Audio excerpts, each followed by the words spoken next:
ስሚኝ፣ አንቺ ላይሽ እንደማልፈልግና እንደምጠርሽ አታውቂም እንዴ? ቆይ ምን ፈልገሽ የመጣሽው? አቤ እባክህን አትቆጣ። እኔ እኮ ከአንተ ጋር ጠብ ፈልጌ አይደለም የመጣሁት። ታዲያ ከኔ ጋር ጠብ ካልፈለግሽ ለምን መጣሽ? አይ በሰፈራችሁ ሳልፍ እኮ ልጠይቃችሁ ብዬ ስገባ በራችሁ ክፍት ነበር እና ዝም ብዬ ገባሁ። ቆይ እኔ አልገባኝ። እንደ አንቺ አይነት አስመሳይ ነፍታም ሴት ቤቴ ውስጥ ቆማ ማየት ኖርማል ይመስልሻል? ምን ፈልገሽ የመጣሽው? ምን ሆነሃል አቤ? ተረጋጋ። ቆይ አንቺ መረጋጋት ነው የምትወሪው? ሰሚኛለሽ? ከዚህ በኋላ እኔ አካባቢ ባይሽ እገልሻለሁ። ፍቅር አሁን ውጪልኝ፣ ሂጂ ውጪ። አቤ አንዴ ስማኝ። ፍቅር ከዚህ በኋላ ምን ነገር እንዳትናገሪ። ከዚህ በኋላ እዚህ ቤት ባይሽ ፍቅር እገልሻለሁ። አሁን ሂጂ ውጪ፣ ሂጂ ውጪ። ሰሚኛለሽ? ጭካኔ ምን እንደሆነ ዳይመንድ ዳኒ ላይ ሲያደርጉት አይባልሽ። ዳይመንድ እኔን ገደልክ ማለት እድሜ ልክህን እስር ቤት እንደምትማቀቅ ታውቃለህ አይደለ?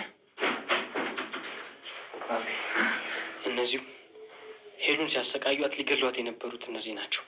የፈለግከውን ነገር አድርግባቸው። አንድ ነበር ቢስ ሊገላ ነበረው። ሁለታችሁ ነው በቁማችሁ ገላችኋለሁ። አለቃችሁ ሁለታችሁ ነው። እባክህን አቤ፣ እባክህን ስማኝ። እኔ አጋትጓት ልገላት አልነበር።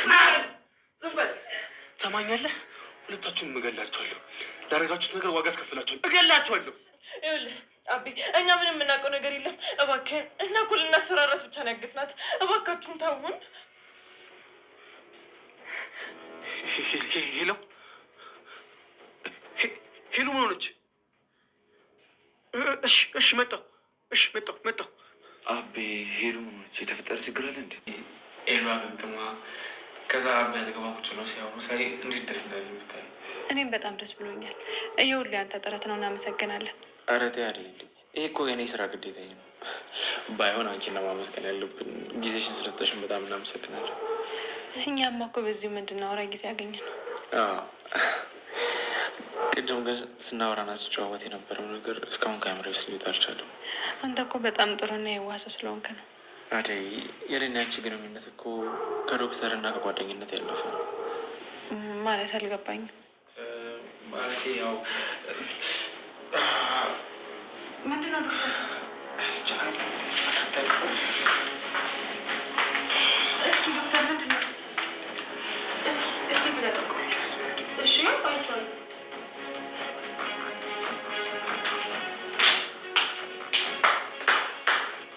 አደይ እና ዶክተር ምን እያደረጋችሁ ነው?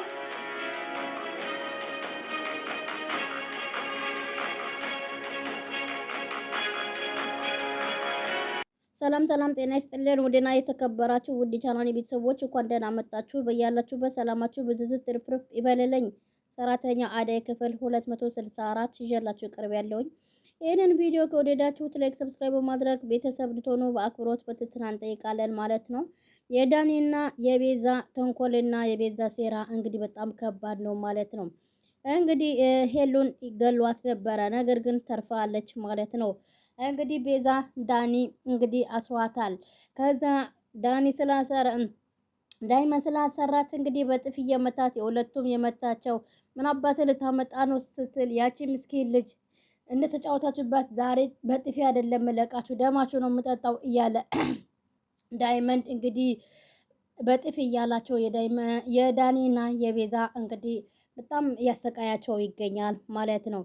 ያንዳንዱ ድርጊትህን ዛሬ እዚህ ቤት ነው እንግዲህ የምትናገረው ያለች ቤዛ ወንድሜ ያረገደላችሁት እያለች ገና ምን አያችሁ ሄሎ ላይ የጀመራችሁትን ገና እናንተ ላይ ነው ጨርሰው ስጋችሁ ነው በታትነን ወደ ሰማይ እንልካችኋለን እያሉ እንግዲህ ዳኒ እኔ ምንም ያደረኩት ነገር የለም እያለ እንግዲህ ከዛም በኋላ ዝጋ አፍህን ዝጋ ሄሉ እንደዚህ ማድረጋችሁ ብቻ በቂ አይደለም። ቤዛም የተማጸነች ነው። እባካችሁ ወንድሜ ምንም ያውቀው ነገር የለም፣ እኔ ነኝ ያዘዝኩት፣ እኔ እንደፈለጋችሁ ማድረግ ትችላላችሁ፣ ወንድሜ ልቀቁት እያለች እንግዲህ ለዳይመን ስትለው ቆይ እንጂ ለልመናው ገና ብዙ ጊዜ አለሽ እያለ እንግዲህ ለወንድሟ እየቀጠቀጠው ይገኛል ዳይመን። ቤዛ እንግዲህ የተበሳጨች እዛ ቁጭ ብላ እያየች ነው ማለት ነው። እንግዲህ ዳኒም እባካችሁን እንደፈለጋችሁ አድርጉ፣ እህቴ ግን ልቀቋት እያለ እንግዲህ ዳይመንድ እባክህ እያለ ከዛም በኋላ እሷ ምንም የምታውቀው ነገር የለም እያለ ዳይመንድ በሳቅ ይሞታል ማለት ነው። እንግዲህ እንዴት ነው የምለቅልህ?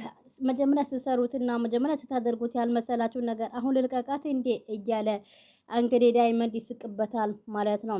እንግዲህ ሄለንና አሹ ወደ ሄለን ጋር ለመሄድ ፍቃድ እየጠየቀው ነው። ሮማን እንግዲህ በቃ ስራሽን ከጨረሽ በኋላ ሂዱ ተሎ ደርሳችሁ ኑ መለስ በሉ ብላ የታለም ታስጠነቅቃቸዋለች ማለት ነው።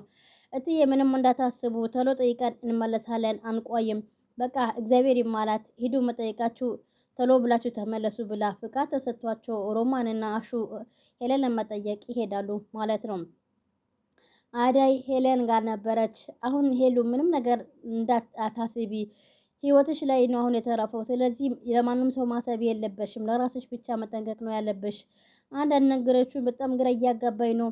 ምንድነው እያለች እነዛ አረመኔዎች አቤን አግኝቶት ይሆን እንዳያደርጉት በጣም እፈራለሁኝ። እዚህ ከአቤ ሌላ ማንም የለኝም እያለች ሄለን በተኛችበትም ስለ አቤ ማሰብ ጀመረች ማለት ነው። ያው ቤዛና ዳኒ እንግዲህ የታወቀላቸው አረመኔ ስለሆነ ሁሉም ሰው እንግዲህ እየፈራቸው ይገኛል ማለት ነው። አቤ እንግዲህ በሩን ግፍትር አድርጎት ገብቶ ነበረ። ትንሽ መሄድበት ቦታ አለኝ እንግዲህ እያለ ከዛ ምን ተፈጠረ? ቆይ ወዴት ነው የምትሄደው? እያለች ሄሉ ስጠይቀው የሚያስቸኩልህ ነገር ምን አለ? አይ ዝም ብሎ ነው አንዳንድ ነገሮችን ማስተካከል አለብኝ እያለ አቤ ቆይ እዚህ ሆስፒታል ውስጥ ልትሄድ ነው እንዴ? የኔ ቆንጆ ትንሽ ጠብቅኝ እመጣለሁኝ አልደነግጭ እያለ እሺ በቃ ራስህን ጠብቅ ትለዋለች። አዳይ አደራሽ ሚስቴ ምንም ነገር እንዳይጎልባት ጠብቂልኝ እያለ ለአዳይ አደራ ይሰጥና አቤ እነ ቤዛና እነ ዳኔ ጋር እየከነፈ ይሄዳል ማለት ነው። እንግዲህ ማን ነው እንግዲህ ፍቅር የነሱ ከነሱ ጋር እጅ ስላለበት ስልክን ብደውል ስልክ ብቀጣቀጥም እንግዲህ ማናቸው ሊያነሱላት አይችልም። ኩኩ ድንጋይ ላይ ቁጭ ብላ ነበረ። እሺ ቀበጧ ሊዱ ወዴት እየሄድሽ ነው ስትላት እስኪ ትንሽ ቁጭ በይና እናውራ ስትላት ሴትዮ አልሰማሸኝም እንዴ ጓደኞቼ የጠበቁኝ ነው ስትላት ጊዜ ኩኩ ንቀሽን ልትሄጂ ነው እንዴ አርፈሽ ተቀመጪ ብላ ለሌዱ እንግዲህ ታንቃታለች ማለት ነው።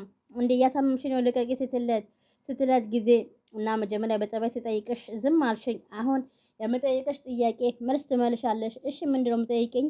እንግዲህ ፎንቃ ይዞሽ ያውቃል እንዴ ስትላት እውነቱን ንገሪኝ ስትል ሊዱ ትስቅባታለች። አንቺ ስለ ፍቅር ማወቅ እንዴ አማራሽ? አንቺ የሰፈር ዱርዬ ነሽ፣ ፍቅር ምናምን አይገባሽም ስትላት አንዴ ጥፊት አቀምሳትና እኔ ነኝ እንዴ ዱርዬ የምትይው? ስለ ፍቅር ብጠይቅሽ እንደዚህ ነው የምትመልሽልኝ? ምን ሆነሻል ኩኩ? አንቺ ለመመከር ነው እንጂ ክፋት ፈልጌ አይደለም እንዴ። እዚህ ያላችሁ ሰዎች በሙሉ ከጥፊ ውጪ ምንም አታውቁም እንዴ? አሁን ተንበክርከሽ ይቅርታ ካልጠየቅሽኝ አልፈታሽም ብላ እጇን ጥምስስ ስታረጋት ልቀቀኝ እያለቻት ስልክ ደውሎላት ነበረ። መጣሁ እያለች እንግዲህ ለሊዱ ትለቃትና ትሰሚያለሽ ከአንቺ ጋር አልጨረስኩም እያለቻት ጥፊ ከፊቴ እያለቻት እየሮጠች እንግዲህ ትሄዳለች ሊዱ ማለት ነው። ኩኩ ቅምጥል ስልክ ደውላላት ወደ ቅምጥል ታመራለች ማለት ነው። በአሁን ሰዓት ኩኩ ከዳይመንድ ጋር ፍቅር ይዟታል። ዳይመንድ ከሌለ እንግዲህ ያለ ምንም ነገር አይመስላትም። እንግዲህ ዳይመንድ ስትላት እየሮጠች ትሄዳለች።